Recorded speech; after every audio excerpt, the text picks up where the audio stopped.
दोस्तों आज के इस वीडियो में आपको बीए फर्स्ट ईयर के फर्स्ट सेमेस्टर में आपका जो सब्जेक्ट है हिंदी यानी कि हिंदी काव्य, उसके अंदर एग्जाम में कौन कौन से क्वेश्चन आने वाले हैं, इस वीडियो के अंदर मैं आपको एग्जाम में आने वाले क्वेश्चन के बारे में बताऊंगा। सो आप इस वीडियो को ध्यान से देखिएगा ताकि आपको एग्जाम में आने वाले क्वेश्चन के बारे में अच्छे से पता चल सके। तो ये बिना किसी देरी के हम लोग शुरू करते हैं और एग्जाम के अंदर जो भी क्वेश्चन आने वाले हैं उन आने वाले क्वेश्चन के बारे में जानते हैं। तो सबसे पहले हम लोग लघु उत्तरीय प्रश्नों के बारे में जानेंगे। तो लघु उत्तरीय प्रश्नों में पहले प्रश्न की बात की जाए तो यहाँ पर आपका पहला प्रश्न दिया हुआ है, संत काव्य की प्रमुख प्रवृत्तियों का उल्लेख कीजिए। पहला प्रश्न कह रहा है जो संत काव्य है, यहाँ पे आपको संत काव्य की प्रमुख प्रवृत्तियों के बारे में बताना है। अब अगले क्वेश्चन की बात की जाए तो यहाँ पे आपका दूसरा क्वेश्चन दिया हुआ है, भक्तिकालीन साहित्यिक परिस्थितियों का उल्लेख कीजिए।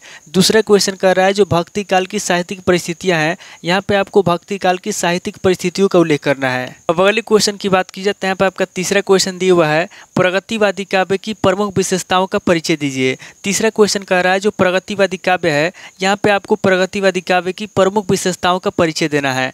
अब अगले क्वेश्चन की बात की जाए तो यहाँ पे आपका चौथा क्वेश्चन दिया हुआ है, गोरखनाथ की भाषा पे टिप्पणी लिखिए। चौथा क्वेश्चन कह रहा है जो गोरखनाथ है, यहाँ पे आपको गोरखनाथ की भाषा पे टिप्पणी लिखना है। अब अगले क्वेश्चन की बात की जाए तो यहाँ पे आपका पांचवा क्वेश्चन दिया हुआ है, अमीर खुसरो की भाषा पर अति संक्षिप्त लेख लिखिए। पांचवा क्वेश्चन कह रहा है जो अमीर खुसरो है, यहाँ पे आपको अमीर खुसरो की भाषा पर अति संक्षिप्त लेख लिखना है। अब अगले क्वेश्चन की बात की जाए तो यहाँ पे आपका छठा क्वेश्चन दिया हुआ है, सूरदास वियोग श्रृंगार की विलक्षण कवि हैं, सिद्ध कीजिए। छठा क्वेश्चन कह रहा है जो सूरदास हैं, कह रहा है कि सूरदास वियोग श्रृंगार के विलक्षण कवि हैं, इस बात को आपको सिद्ध करना है। अब अगले क्वेश्चन की बात की जाए तो यहाँ पे आपका सातवां क्वेश्चन दिया हुआ है, कबीर की भाषा पे प्रकाश डालिए। सातवां क्वेश्चन कह रहा है जो कबीरदास हैं, यहाँ पे आपको कबीरदास की भाषा के ऊपर प्रकाश डालना है। अब अगले क्वेश्चन की बात की जाए तो यहाँ पे आपका आठवां क्वेश्चन दिया हुआ है, आचार्य केशवदास रीतिकाल के प्रवर्तक कवि हैं, व्याख्या कीजिए।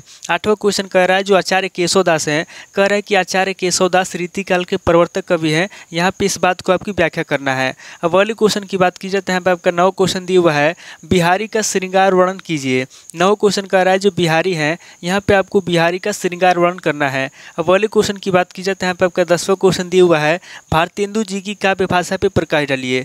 10वां क्वेश्चन कह रहा है जो भारतेंदु हरिश्चंद्र है, यहाँ पे आपको भारतेंदु हरिश्चंद्र जी की काव्य भाषा पे प्रकाश डालना है। अब अगले क्वेश्चन की बात की जाए तो यहाँ पे आपका 11वां क्वेश्चन दिया हुआ है, निराला के काव्य सौष्ठव पे प्रकाश डालिए। 11वां क्वेश्चन कह रहा है जो निराला है, यहाँ पे आपको निराला के काव्य सौष्ठव पे प्रकाश डालना है। अब अगले क्वेश्चन की बात की जाए तो यहाँ पे आपका 12वां क्वेश्चन दिया हुआ है, पंत प्रकृति के सुकुमार कवि हैं, इस कथन का विवेचन कीजिए। 12वां क्वेश्चन कह रहा है जो पंत हैं, पंत प्रकृति के सुकुमार कवि हैं, इस कथन की विवेचना करना है। अब अगले क्वेश्चन की बात की जाए तो यहाँ पे आपका 13वां क्वेश्चन दिया हुआ है, मुक्ति बोध के काव्य की भाषा पे प्रकाश डालिए। 13वां क्वेश्चन कह रहा है जो मुक्ति बोध है, यहाँ पे आपको मुक्ति बोध के काव्य की भाषा पे प्रकाश डालना है। अब अगले क्वेश्चन की बात की जाए तो यहाँ पे आपका 14वां क्वेश्चन दिया हुआ है, धर्मवीर भारती की भाषा की प्रमुख विशेषताएं बताइए। 14वां क्वेश्चन कह रहा है जो धर्मवीर भारती हैं, यहाँ पे आपको धर्मवीर भारती की भाषा की प्रमुख विशेषता बताना है।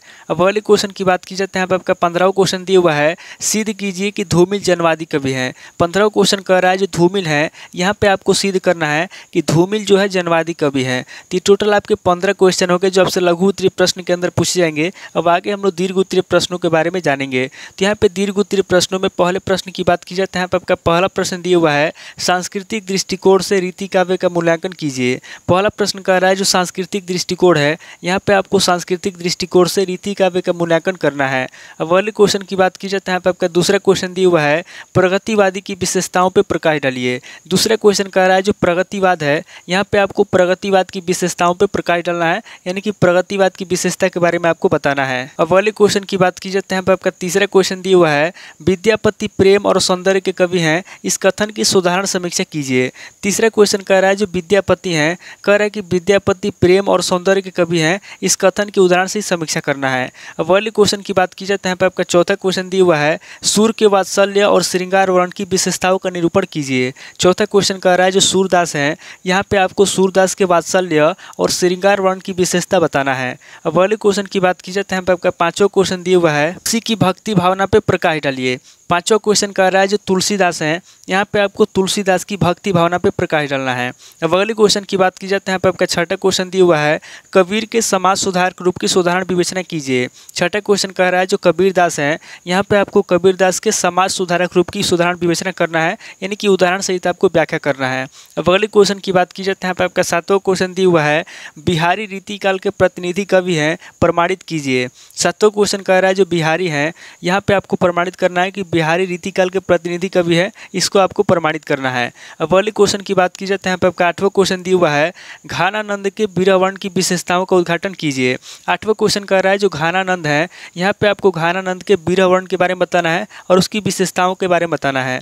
अब अगले क्वेश्चन की बात की जाए तो यहाँ पे आपका नौ क्वेश्चन दिया हुआ है निराला के प्रगतिवादी काव्य की समीक्षा कीजिए। नौ क्वेश्चन कर रहा है जो निराला है, यहाँ पे आपको निराला के प्रगतिवादी काव्य की समीक्षा करना है। अब अगले क्वेश्चन की बात की जाए तो यहाँ पे आपका 10वां क्वेश्चन दिया हुआ है महादेवी वर्मा के बीरवर्ण की विशेषताओं पे प्रकाश डालिए। 10वां क्वेश्चन कर रहा है जो महादेवी वर्मा है, यहाँ पे आपको महादेवी वर्मा के बीरवर्ण की विशेषता बताना है और उसके ऊपर आपको प्रकाश डालना है। अब अगले क्वेश्चन की बात की जाए तो यहाँ पे आपका 11वां क्वेश्चन दिया हुआ है नागा अर्जुन सच्चे अर्थों में जनकवि हैं, इसकी सार्थकता प्रमाणित कीजिए। 11वां क्वेश्चन कह रहा है जो नागा अर्जुन है, कह रहा है कि नागा अर्जुन सच्चे अर्थों में जनकवि है, इसके बारे में आपको बताना है और इसकी जो सार्थकता है इसको प्रमाणित करना है। अब अगले क्वेश्चन की बात की जाए तो यहाँ पे आपका लास्ट क्वेश्चन दिया हुआ है, यानी कि दीर्घ उत्तरीय प्रश्न का 12वां क्वेश्चन दिया हुआ है नागमती के बीरवर्ण की विशेषताओं पर प्रकाश डालिए। 12वां क्वेश्चन कह रहा है जो नागमती है, यहाँ पे आपको नागमती के बीरवर्ण के बारे में बताना है और उसकी विशेषताओं पर प्रकाश डालना है। तो टोटल आपके 12 क्वेश्चन हो गए जो आपसे दीर्घ उत्तरीय प्रश्न में पूछे जाएंगे। तो इस वीडियो के अंदर मैंने आपको लघु उत्तरीय प्रश्न और दीर्घ उत्तरीय प्रश्न दोनों तरह के प्रश्नों के बारे में बता दिया जो आपसे एग्जाम में पूछे जाएंगे। सो आप इस वीडियो को ध्यान से देखिएगा और इस वीडियो के अंदर मैंने आपको जितने भी क्वेश्चन बताए उसको नोट कर लीजिएगा। तो दोस्तों उम्मीद करता हूँ कि इस वीडियो से आपको बहुत कुछ सीखने को मिला होगा। अगर आपको वीडियो अच्छा लगा तो वीडियो को लाइक कीजिए, शेयर कीजिए और कमेंट करके बताइए कि आपको नेक्स्ट क्वेश्चन पेपर किस सब्जेक्ट के ऊपर चाहिए। थैंक यू दोस्तों।